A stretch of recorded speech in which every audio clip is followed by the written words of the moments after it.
Meaning of insolvent that is the bankrupt होता है बेटा। एंटोनिम ऑफ बेनाइन इसका होता है कि मेलेवोलेंट होता है।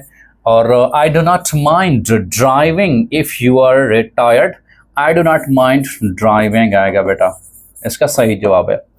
वी कैन नॉट रिलाई के साथ जो प्रपोजिशन इस्तेमाल होती है वो ऑन होती है बेटा। कुछ प्रपोजिशन फिक्स प्रपोजिशन होती हैं, जैसे कुछ एडजेक्टिव के साथ फिक्स्ड हैं और कुछ जो हैं वो वर्ब्स के साथ फिक्स्ड हैं।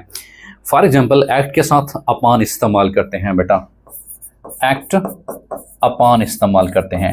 एबाइड पाबंदी करना, एबाइड के साथ बेटा बाय इस्तेमाल करते हैं। एडिक्ट के साथ बेटा टू इस्तेमाल करते हैं, एडिक्ट टू इस्तेमाल करते हैं। इसी तरह से एब्सेंट फ्रॉम इस्तेमाल करते हैं बेटा, एब्सेंट फ्रॉम इस्तेमाल करते हैं। कुछ ऐसी जो हमारे पास प्रपोजिशंस होती हैं वो एडजेक्टिव्स के साथ फिक्स्ड होती हैं। For example junior to, inferior to, इसी तरह से सुपीरियर टू वगैरह, ये कुछ प्रपोजिशन एडजेक्टिव के साथ फिक्स्ड होती हैं। कुछ प्रपोजिशन जो है ये वर्ब्स के साथ फिक्स्ड होती हैं, जो वही इस्तेमाल होते हैं। तो रिलाई के साथ इसका मतलब इन्हिसार करना, डिपेंड करना, वो कौन सा होता है, ऑन इस्तेमाल करते हैं। Place this book on the table, हम ऑन इस्तेमाल करते हैं।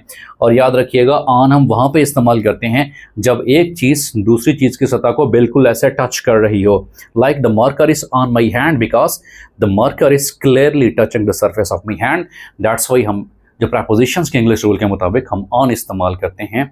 इसी वजह से place this book on the table आएगा। सो ऑन जो है वो राइट ऑप्शन है बेटा।